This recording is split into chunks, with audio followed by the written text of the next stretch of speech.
पुण्यातील खराडी परिसरात सुरू असलेल्या एका हाय प्रोफाईल रेव पार्टीवर पुणे पोलिसांनी मोठी कारवाई केली आहे। या प्रकरणात 5 पुरुष आणि 2 महिलांना अटक करण्यात आली आहे। या अटकेत असलेल्या व्यक्तींमध्ये एकनाथ खडसे यांची जावई प्रांजल खेवलकर यांचाही समावेश आहे। रेव पार्टी प्रकरणी अटक झालेले खडसेंची जावई नेमकी कोण आहेत हे आपण पाहूया। प्रांजल खेवलकर हे मूळचे जळगावचे आहेत।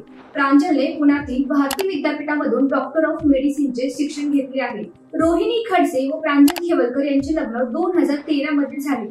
दोघांचाही हा दुसरा विवाह आहे। खेवलकर हे राजकारणात सक्रिय नाहीत, पण ते रिअल इस्टेट आणि इव्हेंट मॅनेजमेंटचा व्यवसाय करतात। खेवलकरांच्या नावावर साखर आणि ऊर्जा इंडस्ट्रीमधील काही कंपन्या आहेत। तसेच खेवलकर यांच्याकडे 3 4-चाकी लक्झरी गाड्या आहेत। याशिवाय शेतजमीन, बाणेर आणि वानवाडीत कार्यालये आहेत।